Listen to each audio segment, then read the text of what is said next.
Hi, I'm Tara. I'm Brian, and this is Mia. She's our shop dog. And basically, we're just going to talk to you about our Carpartment. And a lot of people know what our Carpartment is, a lot of people don't. So to explain what the Carpartment term, what it is and where it came from, basically, barn dominium is a very not common, but it's becoming more common, I guess I should say. And we didn't really like that term for what our project actually is. So we kept throwing around a lot of different ideas. I can't really remember what some of them were. But basically we had started calling it one thing, and then I accidentally called it a Carpartment, and it just kind of stuck. So it is essentially an apartment on one end, but it houses all of our cars, and the majority of the space is for our cars, not for the living space. Is that the best way to describe it? Yeah, it's our total building is a little over 4,300 square feet, and 1,100 of that is living space. So you can see where our priorities lie. The living spaces, it's not complete either. We'll show video and talk about that at a later date. But it is furnished nicely, but our focus is certainly on our cars. Basically, we're pretty crazy. We love cars enough that our cars take up way more space than we need for living space. So we sold our house in a subdivision right outside of town and bought acreage and built a massive garage that has a small living space in one end of it to house all of our cars, our projects, and basically our obsession and hobbies. So basically we just want to talk about what we're doing at the Carpartment, what we're in the process of doing to the Carpartment to get it where we need it to be. We've been working on it for a while now. It's still not 100% complete, so what you see in the video, suggestions welcome, but it's certainly not the finished state. We have some goals in mind, several lifts to come, a lot of cleanup, finish the wiring, put in some insulation, put up wallboard, paint, make it look a little more presentable. Right now, as you're seeing behind us, it's basically just like a bubble foil insulation that came standard with the building and an exposed structure. Hopefully all that'll change in the not too distant future. We also have car projects to do in the midst of all of that, so just getting it to a level where we can work on stuff is probably priority at this point. Yeah, since we've been here, it's the priority has certainly not been the cars. We've been been lucky to even keep them clean and keep them maintained at this point. So really no projects have taken place in the last, I'd say almost year since we decided to come on this little journey and bought the property and started prepping our old house for sale. So a lot of car projects are certainly on the list. Some new cars have been acquired since we bought the Carpartment or built the Carpartment. So certainly a lot to come in the very near future. All right, you ready to show them around? Let's show them around. All right, everybody, so here it is, Carpartment. As you can see, we've got, right now we've got 8 LED fixtures overhead. I've got, I think, a dozen more that I'm going to add. It's adequate light for now, but it could certainly be better. This was basically done in an effort just to get it to where we weren't working in the dark on trying to get the place finished up. So we will certainly be adding more brightness to it. One of the next additions was a LiftMaster 8500 garage door opener. It was very easy to install, good instructions. It's pretty quiet. The door is a little noisy today just from temperature change that we've had over the past few days.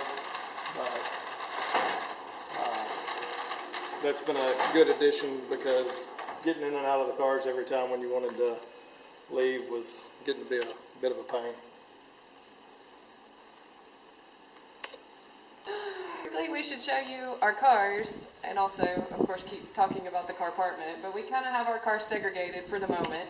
And all of our Mazdas live on one side at the moment. We are definitely Mazda fans and have raced Mazdas for years and have various different types of Mazdas. We are also Chevy fans, so we have several of those as well and have added a couple along the way. We also have a Datsun that I just recently acquired because I've wanted one for quite a while now, and we finally found a good one. And then we have an oddball Toyota Trick that is mine that I pretty much daily drive and love that thing. So we're very diverse in our cars, and we like a whole lot of different types of cars. We're not just set on imports, we're not just set on American-made cars, we kind of like everything. So when we built the space, we had a lot of things in mind. Obviously, with a lot of projects and coming from a much larger house, we knew there was obviously some things we couldn't keep in here, or we'd have old parts from project cars. So you see the giant gaping hole in this wall? That's actually all floored storage space above our living room area. Right now, the only means of accessing that is via a ladder, but we've already put some stuff up there. Obviously, a lot more is going to go into that area.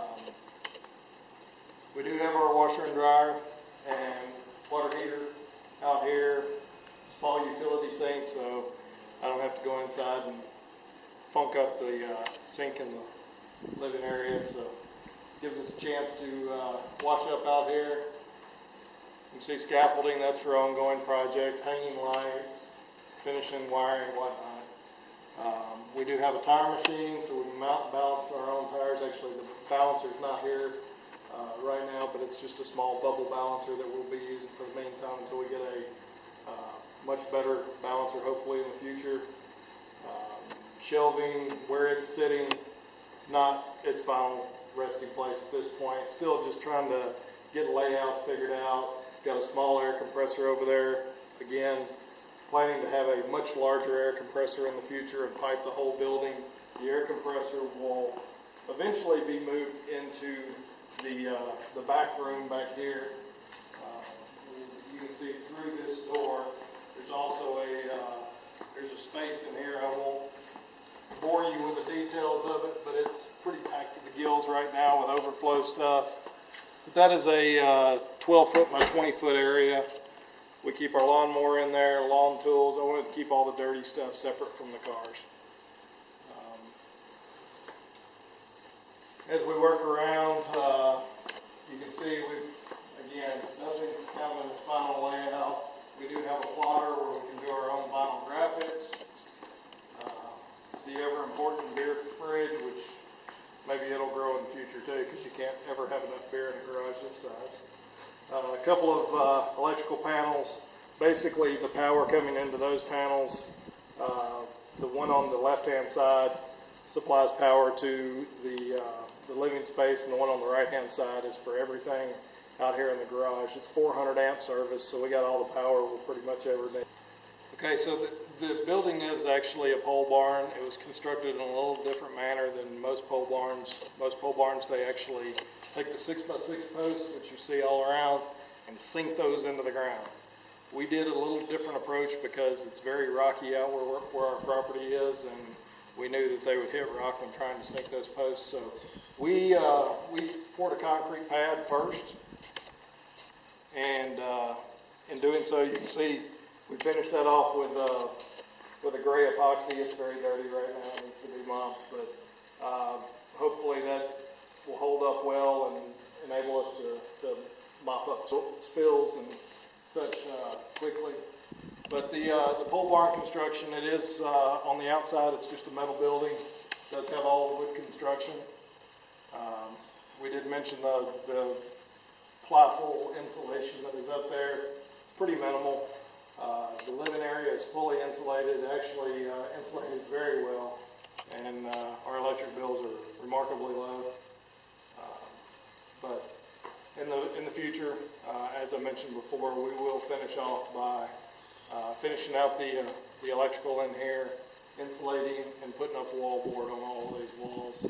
My goal in the end is hopefully to put up metal on the ceiling, the same type of metal that the outside of the building is, but in a white color to help reflect the light down, with white walls, either white or light gray walls, the light gray floor and white ceiling, and the number of lights that I plan on putting in here, it should be very bright when we're done, and have plenty of light for any projects we want to do, any car detailing, anything like that. Should be good. So we're in the process of shopping for lifts, and we're trying to figure out what our best options are as far as that goes, but that is a very, very close to us purchase because we are basically out of space for us to have the garage the way we want it. So our plan is to put a 2-post where the ND is, a 4-post where the ARC-7 is, and a 4-post where the track Miata is. And we're going to double stack the ARC-7 and the track Miata, and I believe we're going to double stack the Corvette and the Camaro. Nope, the 57. The 57, which is not here. That's why I completely forgot, because the 57 is not here. So we also have a 57 Chevy that was my dad's car that we inherited, so to speak. That was an old drag car that we now take to car shows and just have fun with. But our goal, obviously, is ultimately for it to be here as well. So once we get lifts and all of that, then hopefully we will have enough room to bring it on in and also have room to work on our cars, which is what the purpose of this entire garage is for. So next time, what are we going to talk about? We're going to talk a little more in depth about the cars and the projects we have planned for them. We'll go through each one of them kind of one by one and explain what the future holds for each one of them. So if y'all like watching this type of videos, or if you're interested more in what we're doing as far as our projects go on the cars, and also events that we're going to, because we're going to include some of those as well, then please subscribe to our channel, share it with others, because obviously we want people to follow along and comment and kind of follow us on this journey, I guess. That's right. So we'll see you next time.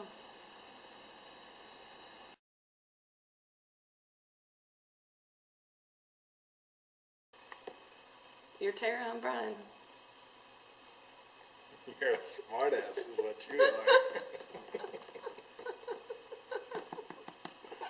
This is Tara, I'm Brian.